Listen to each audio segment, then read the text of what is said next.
BA द्वितीय वर्ष की ऑनलाइन क्लास में आपका स्वागत है। हिंदी साहित्य के द्वितीय प्रश्न पत्र के अंतर्गत आज की चर्चा का विषय है हिंदी नाटक और नाटककार जगदीश चंद्र। स्वतंत्रता प्राप्ति से पूर्व हिंदी नाटक की विकास यात्रा पर यदि दृष्टिपात किया जाए तो यह स्वतः दृष्टिगत होता है कि भारतेंदु ने जिन नाट्य परंपरा को पुनर्जीवित किया, जिसमें रंगमंच और दर्शक का सीधा संबंध जुड़ा, उसे द्विवेदी युगीन नाटककारों ने आगे बढ़ाया तथा स्वातंत्र्योत्तर नाटककारों ने और अधिक जागरूकता और संवेदनशीलता से ग्रहण किया। वस्तुतः जगदीश चंद्र माथुर इसी सक्रिय नाट्य परंपरा के एक सूत्रधार माने जाते हैं। उनके नाटक ऐतिहासिक पौराणिक पृष्ठभूमि से जुड़े हुए हैं। कोणार्क उड़ीसा के सूर्य मंदिर के पौराणिक फलक से संबद्ध है। पहला राजा पुराण कथा पर आधारित है। सर्वचर्चित शारदीय ऐतिहासिक परिस्थितियों की विसंगतियों को उभारता है। इतना ही नहीं, वर्तमान परिवेश की सामाजिक व राजनीतिक विद्रूपताओं पर प्रकाश भी डालता है। आपके सभी नाटक अपनी विषय वस्तु की नवीनता और उद्देश्य की महानता के कारण सर्वाधिक चर्चित और प्रसिद्ध रहे हैं। रंगमंच में तीनों ही नाटकों का सर्वाधिक उत्साहपूर्ण स्वागत हुआ है। भारतेंदु द्वारा नाट्य परंपरा को प्रयोगधर्मिता से जोड़ते हुए प्रसाद ने अपने नाटकों में संघर्ष एवं द्वंद्व भी मानसिक बुनावट में जीवंत किया।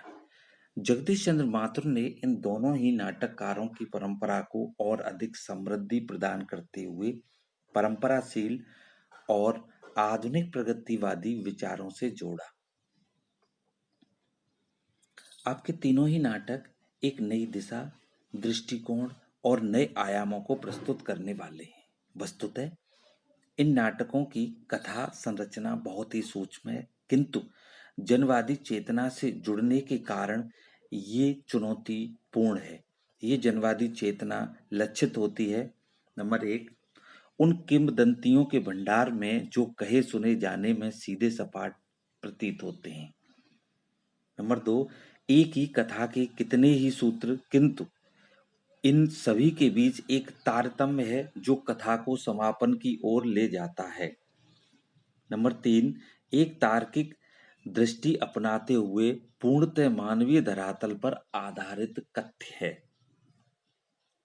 नंबर चार, घटनाओं को उन्हीं के यथार्थ परिवेश से उठाते हुए एक ऐसे धरातल प्रस्तुत करते हैं जो ग्राह्य ही नहीं होता, बल्कि यह ऐसा ही घटित हुआ होगा कि बोध को समाप्त करता है।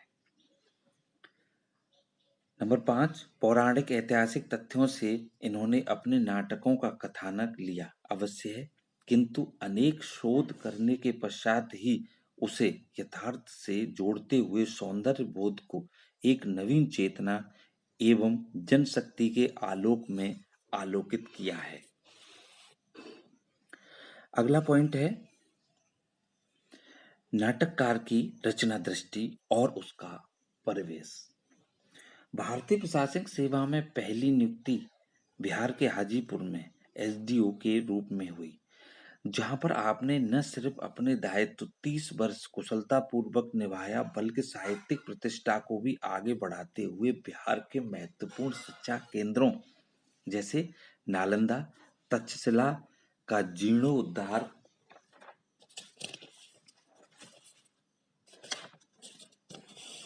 कराने का महत्वपूर्ण कार्य किया, तो दूसरी तरफ धार्मिक व्यक्तियों से जुड़े ऐतिहासिक स्थलों के पुनर्निर्माण का दायित्व भी संभाला, जिससे फिर एक बार विश्व पटल पर बिहार के गौरवशाली सांस्कृतिक योगदान का जय घोष सुनाई दे सके। वस्तुतः अनेक सांस्कृतिक कार्यक्रमों को बढ़ावा देते हुए आपने पहली बार वैशाली संघ की स्थापना का महत्वपूर्ण कार्य करते हुए वैशाली महोत्सव की नींव रखी। 1944 में बिहार के प्रसिद्ध सांस्कृतिक पूर्व प्रशासकीय दायित्वों के बीच जिस प्रकार आपने बिहार की सांस्कृतिक धरोहर को बचाने में अपनी सक्रिय भूमिका का निर्वाह किया, वह शोधार्थी व्यक्तित्व के परिचायक है। इस संदर्भ में आपने जिन संस्थानों का निर्माण किया उनमें प्रमुख हैं वैशाली में प्राकृत शोध संस्थान, पटना में बिहार राष्ट्र भाषा परिषद केपी जायसवाल शोध संस्थान, दरभंगा में संस्कृत शोध संस्थान, कला महाविद्यालय इत्यादि। वस्तुतः इन सभी महत्वपूर्ण संस्थानों की स्थापना द्वारा आपने अपनी राष्ट्रनिष्ठा का प्रमाण प्रस्तुत किया। इस परंपरा को आगे बढ़ाते हुए साक्षरता अभियानों से वंचितों को जोड़ने का कार्य किया। आपके द्वारा ही गुरुकुल तथा आश्रम शैली की परंपरा में नेतरहाट विद्यालय की स्थापना एक जीवंत सपने का यथार्थ रूप लेती है। वस्तुतः इसके साथ ही आपने भारतीय किसानों के लिए सामाजिक और आर्थिक स्तर पर सहयोगी योजनाएं प्रारंभ की। इतना ही नहीं, इन योजनाओं के कार्यान्वयनों ने ही संभवतः आपके नाटकों को ठोस धरातल एवं रंगमंचीय सौदेश्यता प्रदान की। रचनाकार का व्यक्तित्व एवं कृतित्व।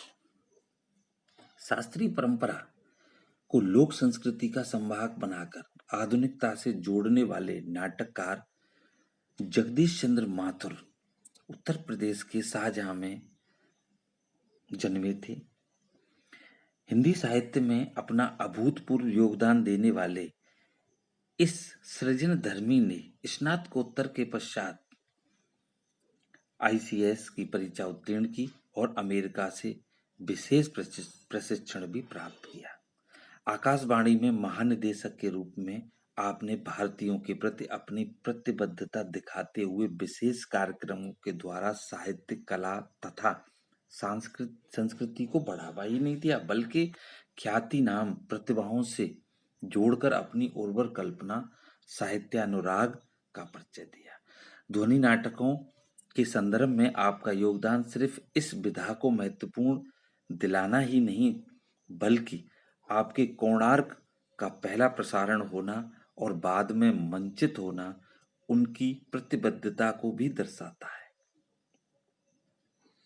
बिहार में जिस प्रकार आपने वैशाली पर्व का प्रारंभ किया, उसी प्रकार आकाशवाणी में रहते हुए बुद्ध जयंती का अविस्मरणीय तथा सत्य आयोजन आपकी सांस्कृतिक चेतना का प्रतीक है।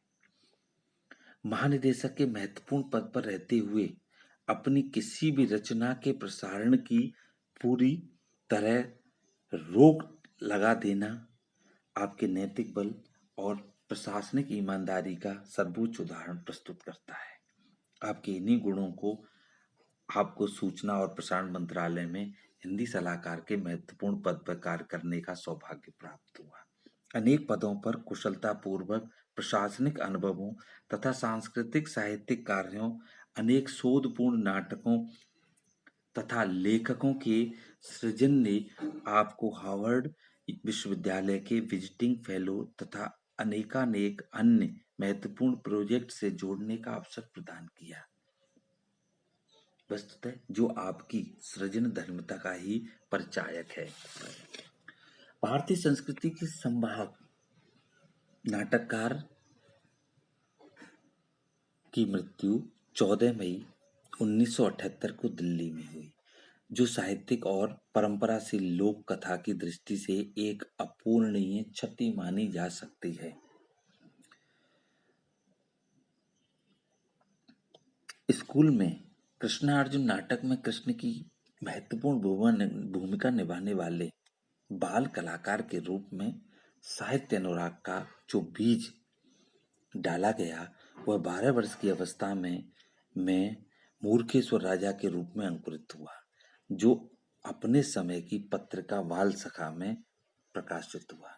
वस्तुतः 2 वर्ष पश्चात मासिक सेवा पत्रिका में आपकी 2 एकांकी लव कुश और शिवाजी भी प्रकाशित हुई। इतना ही नहीं, सरस्वती में छपे एकांकी मेरी बांसुरी को इलाहाबाद में आपके ही छात्रावास में प्रस्तुत होने का गौरव प्राप्त हुआ।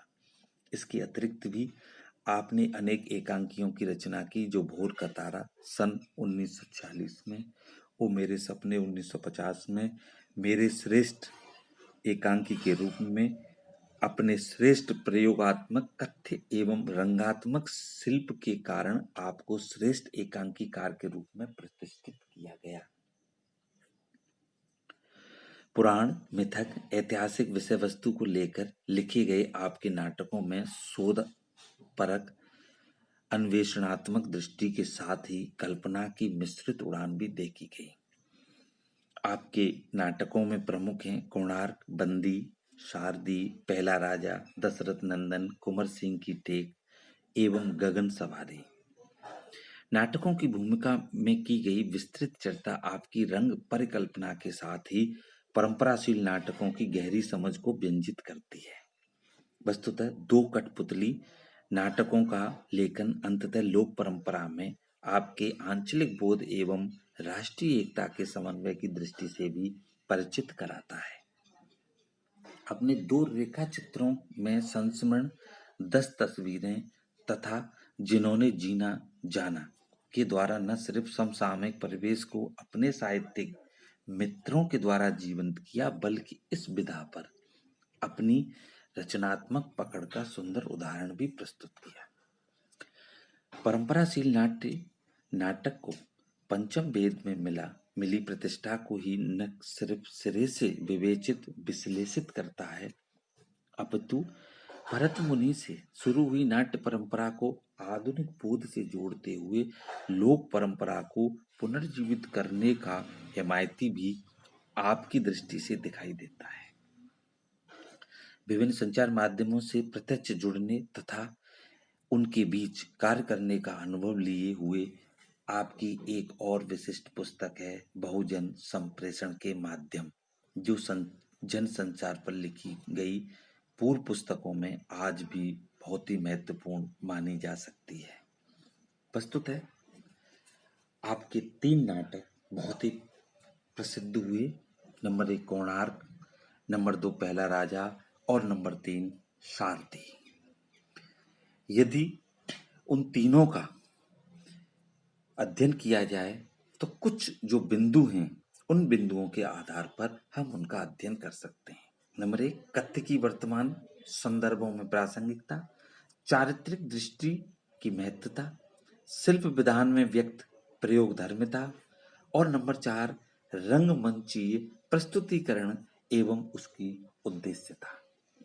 ये था नाटककार जगदीश चंद्र माथुर का एक संक्षिप्त परिचय, एक साहित्यिक परिचय, जो उन्हें एक श्रेष्ठ नाटककार के रूप में प्रस्तुत करता है।